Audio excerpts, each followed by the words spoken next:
Ratib Saman merupakan ritual keagamaan yang dilakukan oleh masyarakat untuk mengungkapkan rasa syukur, memohon ampunan, dan memperkuat ikatan sosial. Sejarah Ratib Saman dipercaya telah ada sejak abad ke-17. Tradisi ini berkembang di kalangan masyarakat yang mayoritas beragama Islam.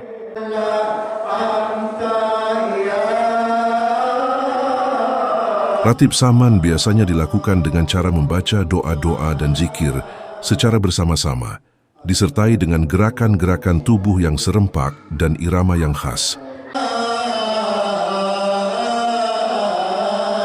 Tradisi ini menjadi bagian penting dari kehidupan masyarakat dan sering dilakukan pada acara-acara penting seperti peringatan Maulid Nabi Muhammad SAW, Idul Fitri, dan Idul Adha.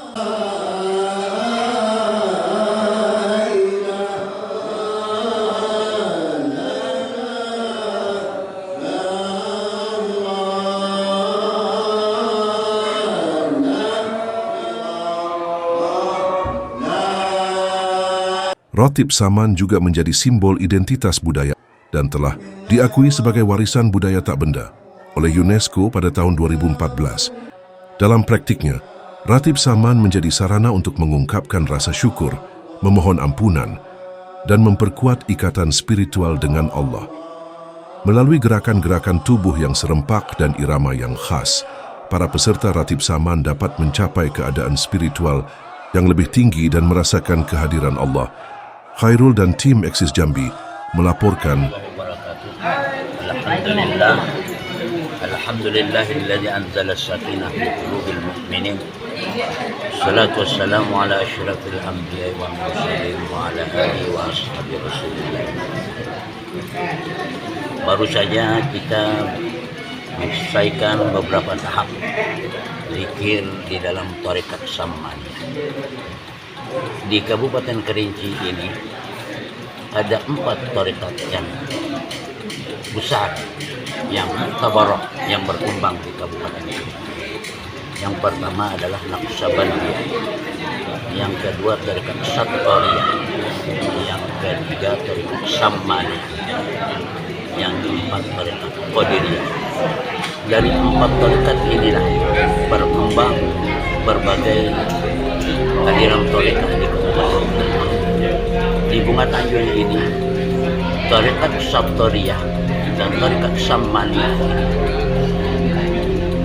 sejak dulu sudah dikembangkan oleh para ulama-ulama terdahulu yang merupakan warisan daripada ulama-ulama terdahulu seperti Syekh Haji Muhammad Baqi, yang setelah itu dilanjutkan lagi oleh Maulana Syekh Haji Abdullah Imam Asy-Syatari. Kemudian sepeninggal beliau dilanjutkan lagi oleh Maulana Syekh Said As-Satari. Kemudian dilanjutkan lagi sepeninggal Syekh Said As-Satari, dilanjutkan oleh Maulana Syekh Tengku Adnan Jamil. Kemudian tarekat itu merupakan salah satu metode zikir. Kalau tarekat Naqsabandiyah itu melakukan metode zikir dengan zikir sir. Sedangkan tarekat Sattariyah dan Samaniyah ini lebih mengutamakan zikir jahat. Seperti apa yang kita saksikan seperti tadi, dalam merupakan mengucapkan zikir la ilaha illallah dengan jahat. Ini yang dinamakan metode. Metode itulah yang dinamakan tarekah. Dan tarekat Sattariyah dan Samaniyah ini dikembangkan oleh ulama-ulama yang ada di Bunga Tanjung. Masjid yang tengah kita tempati sekarang ini dulunya merupakan pusat daripada pesantren pertama di Kerinci. Sebelum adanya pesantren di Kerinci, pesantren ini didirikan oleh Syekh Maulana Syekh Haji Abdullah Imam Asy-Syatari. Dari sini banyak para ulama membuat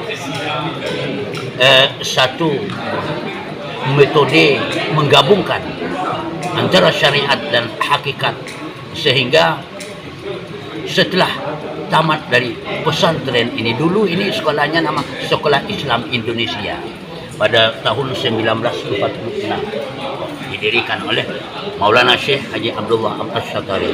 Nah, dari sini banyak produk ulama-ulama khususnya di tanah Congo ini.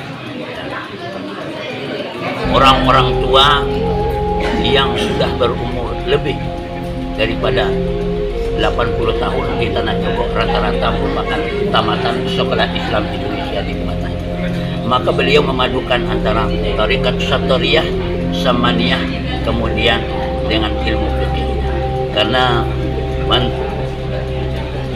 siapa yang mempelajari fikih, man tafaqahu bighairi tasawwufin, siapa yang mempelajari tasawuf, dia tidak mempelajari fikih, dia tidak mempelajari tasawuf, maka dia fasik.